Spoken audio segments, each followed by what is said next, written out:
Have you ever looked at your bank account and wondered if you accidentally signed up for a subscription service called Broke Life Premium? You know the feeling. You work hard, you think you're being responsible with money, yet somehow that magical six-figure savings goal feels about as attainable as becoming a professional unicorn trainer. Well, here's the thing that might surprise you.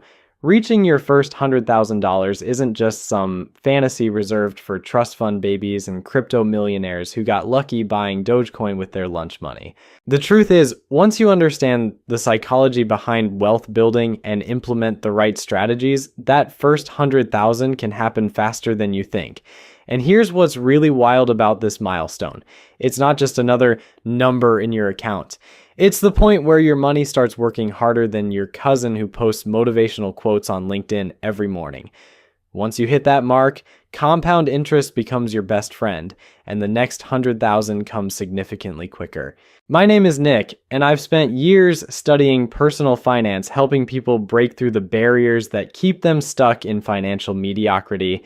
If you're serious about transforming your financial future and you want practical strategies that actually work, make sure to subscribe and hit that like button, because what I'm about to share could be the difference between retiring comfortably and eating ramen noodles in your 70s. Now, before we dive into the strategies, let me paint you a picture of what we're really dealing with here. Most people approach saving money like they approach going to the gym on January 1st. They have great intentions. They might even start strong, but then life happens, motivation fades, and before they know it, they're back to their old habits, wondering why they can't make progress. The problem isn't willpower, it's that they're fighting an uphill battle without the right tools and strategies. Think about it this way. If you were trying to fill up a bucket, but that bucket had holes in the bottom, you could pour water in there all day long and still end up with nothing. That's exactly what happens to most people with their money. They work hard to earn it, but they haven't plugged the leaks in their financial bucket. They haven't optimized their systems. They're essentially trying to solve a math problem with crayons when they should be using a calculator. The wealthy understand something that the middle class often misses entirely. Building wealth isn't about making massive sacrifices or living like a monk. It's about making strategic decisions that compound over time. It's about understanding that every dollar you save today is actually several dollars in the future thanks to the magic of compound growth. But here's the catch. You have to be smart about how you do it.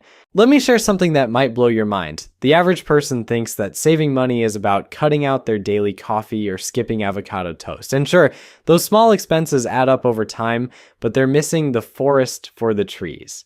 The real money is in the big ticket items and the systems you set up to automate your wealth building. We're talking about strategies that can free up hundreds, sometimes thousands of dollars every single month without making you feel like you're living in financial prison. Throughout this video, I'm going to walk you through a comprehensive system for reaching that first $100,000 faster than you ever thought possible. We're going to cover everything from the psychological traps that keep people broke to the specific tactical moves that the wealthy use to accelerate their savings rate. And yes, I'm going to reveal that one strategy I mentioned earlier that can free up a massive chunk of your budget. When you hear what it is, you're going to wonder why more people aren't talking about it. But first, let's address the elephant in the room. Why is the first 100,000 so much harder than the ones that come after? It's not just because of compound interest, although that plays a huge role. It's because when you're starting out, you're doing all the heavy lifting yourself. Every dollar in that account came directly from your paycheck, your side hustle, or your business. You're essentially building the foundation of your financial house brick by brick. However, once you reach that $100,000 milestone, something magical starts to happen. Your money begins earning meaningful returns. Instead of seeing a few dollars in interest each month, you start seeing hundreds or even thousands. That 10% annual return that seemed insignificant on a $5,000 portfolio now represents $10,000 of growth on your $100,000 nest egg.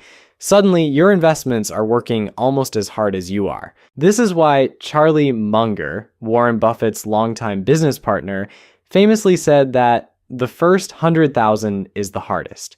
Once you get that snowball rolling down the hill, momentum takes over.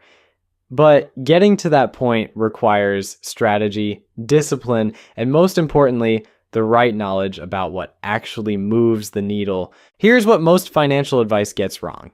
They focus on the small stuff while ignoring the big opportunities. They tell you to clip coupons and shop sales while your housing costs are eating up half your income. They suggest you invest in the stock market without explaining how taxes can destroy your returns if you're not careful. They preach about emergency funds, but never mention how to optimize your cash flow, so you need less of an emergency fund in the first place. The strategies I'm about to share with you are different. These aren't band-aid solutions or feel-good tips that make you think you're making progress while keeping you stuck in the same place. These are the real deal tactics that can fundamentally change your financial trajectory. Some of them might challenge conventional wisdom, some of them might require you to think differently about money than you ever have before. But if you're willing to keep an open mind and take action on what you learn, you could be looking at your first $100,000 sooner than you ever imagined. Now, I know what some of you might be thinking. Nick, this sounds great, but I'm starting from zero. I've got student loans, credit card debt, and I'm barely making ends meet as it is. I hear you, and I want you to know that these strategies work regardless of where you're starting from. In fact, some of them are even more powerful when you're in the early stages of your wealth building journey. The key is understanding that wealth building is a skill, just like learning to drive a car or play an instrument. Nobody expects to be perfect at it right away, but with the right instruction and consistent practice, you can master it. The difference is that this particular skill has the power to transform every aspect of your life. It can give you freedom, security, and options that you never had before. So here's what we're going to do. I'm going to walk you through 9 specific strategies that can accelerate your path to that first $100,000. Each one of these has the potential to save or earn you thousands of dollars per year. When you combine them together, they create a powerful system that can dramatically reduce the time it takes to reach your goal. Some of these strategies might seem obvious when I first mentioned them, but I guarantee you're not implementing them correctly. Others might surprise you because they go against everything you've been taught about money. But stick with me, because by the end of this video, you'll have a complete roadmap for accelerating your wealth building in ways that most people never even consider. Let's start with strategy number 9, and this one is going to save you more money than you probably realize. We're talking about tax optimization, and no, I don't mean hiding money in offshore accounts or pretending your Netflix subscription is a business expense. I'm talking about legitimate strategies that the government actually wants you to use, but for some reason, most people completely ignore them. Here's the reality. Taxes are probably one of your biggest expenses, right up there with housing and transportation. Yet most people put more thought into choosing their morning coffee than they do into minimizing their tax burden. It's like voluntarily paying extra for everything you buy just because you didn't bother to look for a coupon that was sitting right there in front of you. The beautiful thing about tax-advantaged accounts like traditional IRAs and 401ks is that they give you an immediate discount on every dollar you invest. When you contribute to these accounts, you reduce your taxable income dollar for dollar. So if you're making $50,000 a year and you contribute $10,000 to your 401k, you only pay taxes on $40,000 of income. That's like getting a guaranteed return before your investments even have a chance to grow. But here's where it gets really interesting. Let's say you're in the 22% tax bracket. Every $1,000 you contribute to a traditional 401k saves you $220 in taxes. That means you only need to come up with $780 out of your actual take-home pay to make a $1,000 investment. The government is essentially giving you a discount on building wealth, and most people are too busy complaining about taxes to take advantage of it. Strategy number 8 is one that literally gives you free money, yet millions of Americans leave it on the table every single year. I'm talking about employer 401k matching. And if you're not maxing this out, you're basically telling your boss you don't want a raise. Think about it this way. If your employer offers a 50% match on your contributions up to 6% of your salary, they're giving you an immediate 50% return on your investment before the stock market even gets involved. Let's break this down with real numbers. If you make $50,000 a year and your employer matches 50 cents for every dollar up to 6% of your salary, you could contribute $3,000 and your employer would add another $1,500. That's $1,500 of completely free money that you get just for participating. Show me another investment that guarantees you a 50% return on day one. I'll wait. The crazy part is that people will spend hours researching the best deal on a new phone to save $50, but they'll leave thousands of dollars in employer matching on the table because they think they can't afford to contribute to their 401k. It's like refusing a guaranteed winning lottery ticket because you're worried about the taxes you'll have to pay on your winnings. Now let's talk about strategy number 7, and this is where we start getting into the fun stuff. I'm talking about creating additional income streams that are specifically earmarked for investing. Notice I didn't say get a second job or work more hours at your current job. I said create additional income streams, and there's a huge difference. The traditional advice is to live below your means, which basically translates to make your life smaller so you can save more money. But there's another approach that's way more powerful and a lot more enjoyable. Expand your means while keeping your lifestyle constant. Instead of trying to squeeze every penny out of your current income, focus on bringing in more money that goes directly toward your wealth building goals. The beauty of this approach is that it doesn't feel like deprivation. You're not cutting back on the things you enjoy, you're just creating extra money that was never part of your regular budget in the first place. It's like finding money in your couch cushions, except instead of finding $20, you're finding hundreds or thousands of dollars every month. This could be anything from freelancing in your area of expertise to starting a small side business that operates on evenings and weekends. The key is to treat this extra income differently than your regular paycheck. Your regular income covers your living expenses and lifestyle. This extra income has one job: building wealth.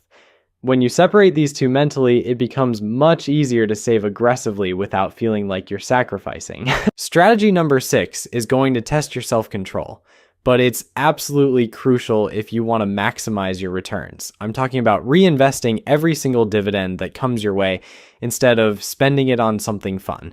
I know, it feels great when you see that dividend payment hit your account.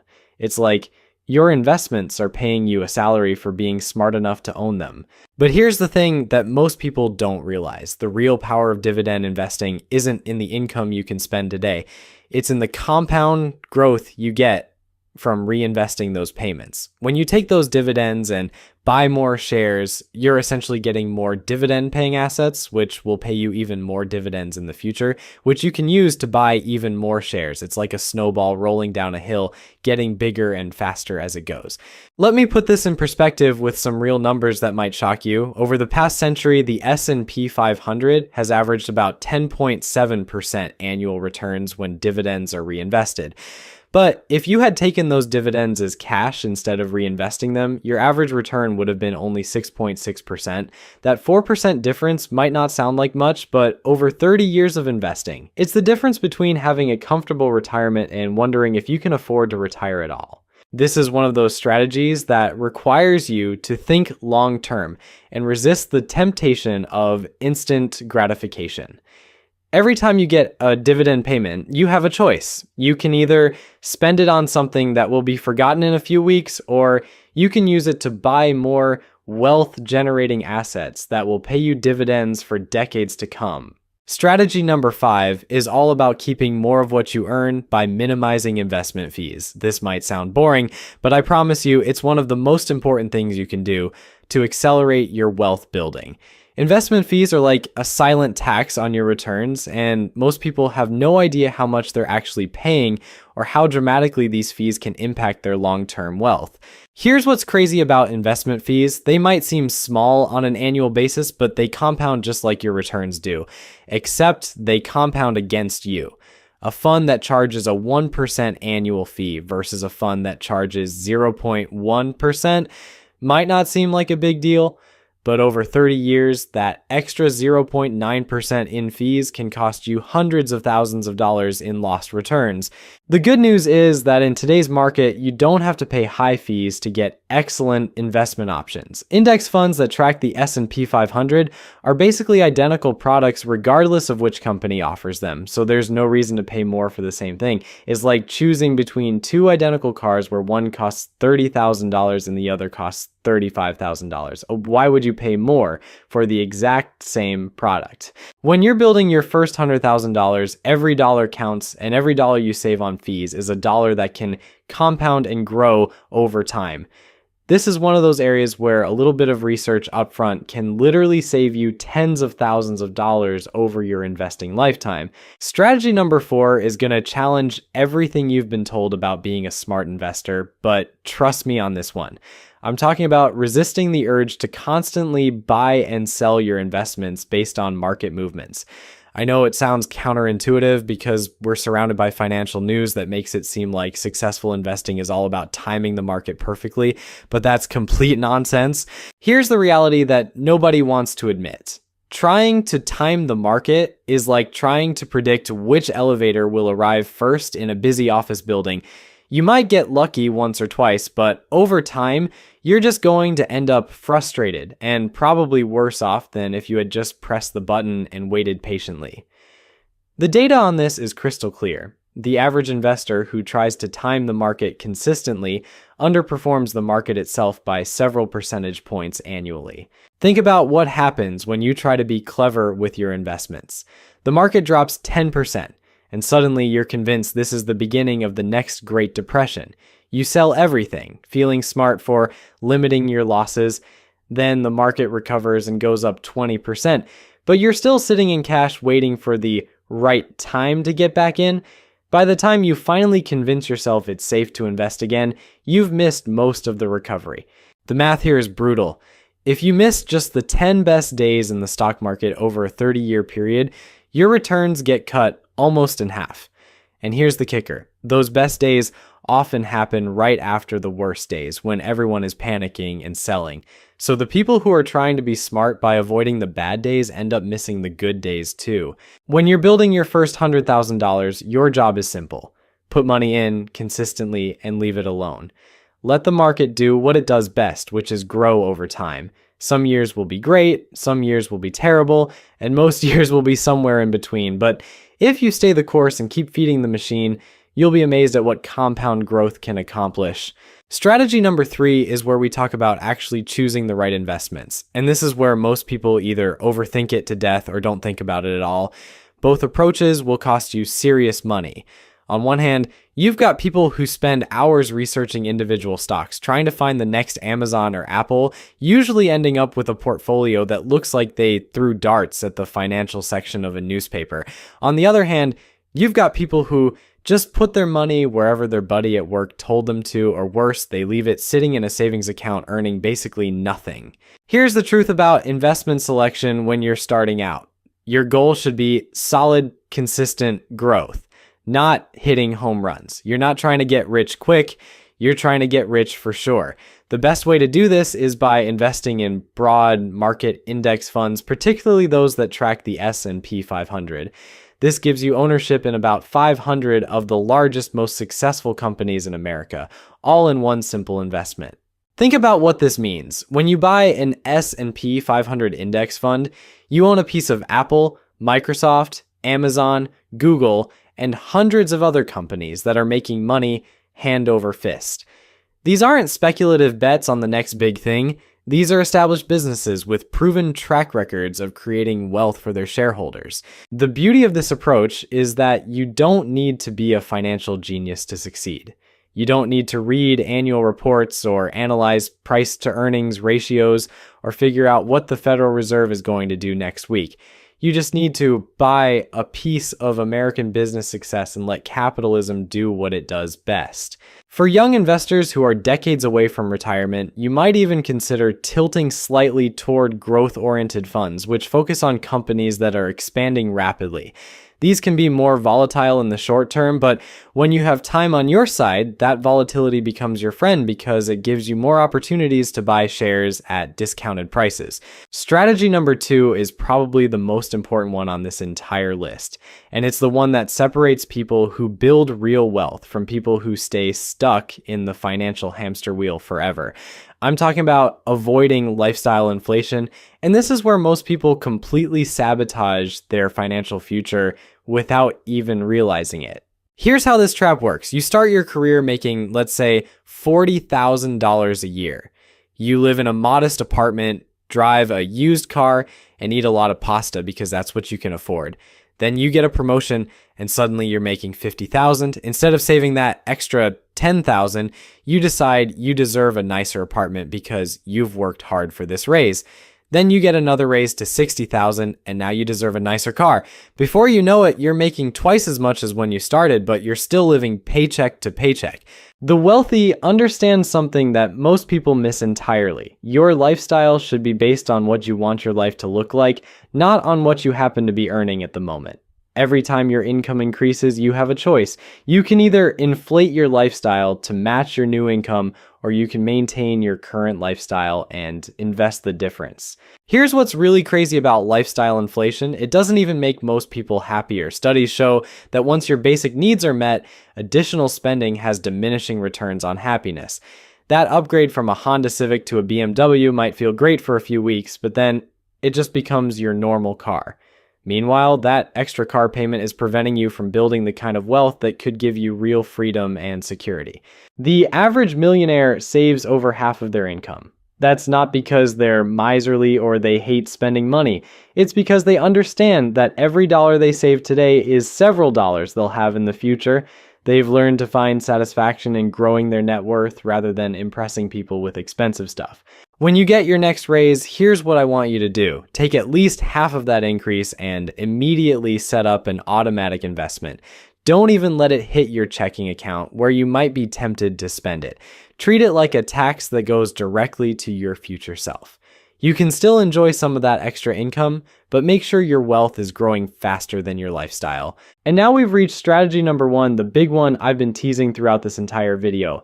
This is the strategy that can free up more money in your budget than any other single change you can make, and most people are completely ignoring it. I'm talking about optimizing your housing costs, and yes, this might require you to make some decisions that go against conventional wisdom.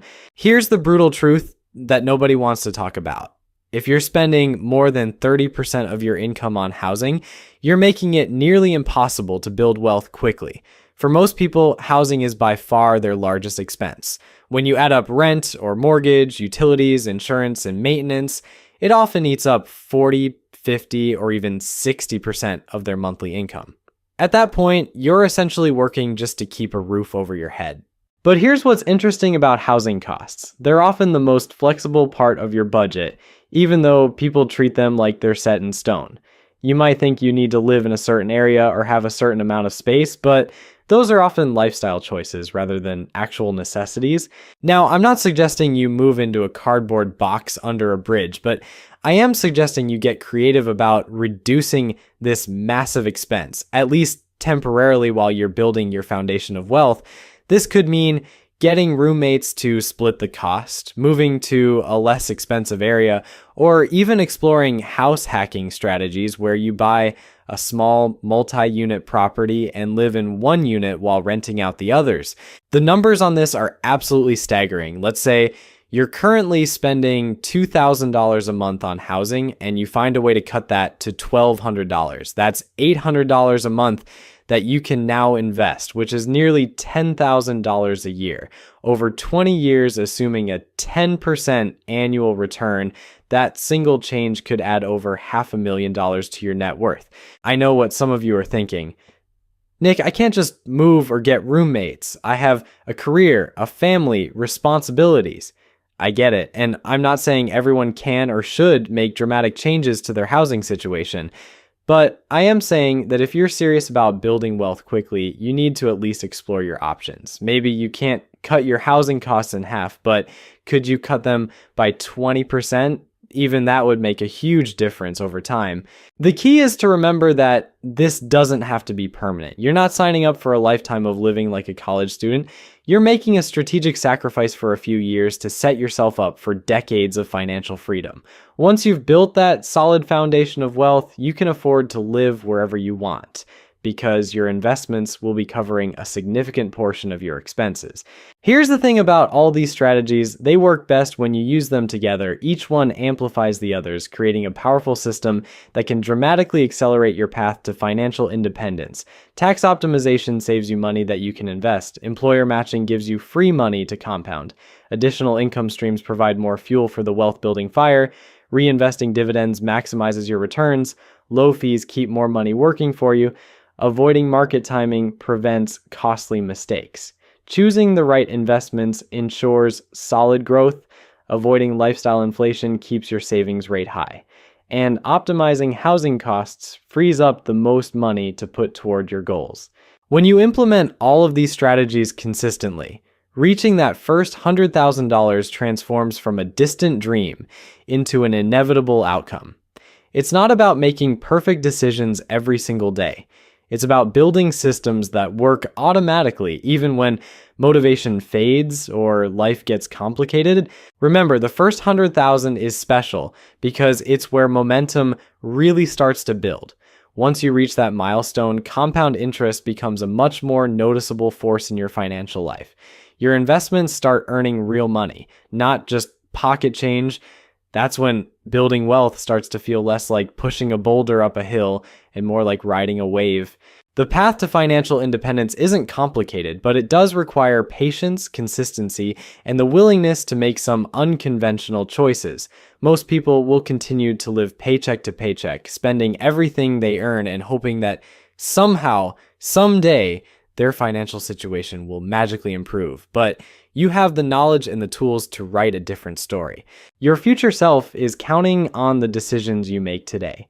Every dollar you save and invest now is a gift to that person you'll become in 10, 20, or 30 years. The question is, what kind of gift are you going to give? If you found this video helpful, make sure to subscribe and hit that notification bell, because I'll be sharing more strategies to help you build wealth and create the financial future you deserve.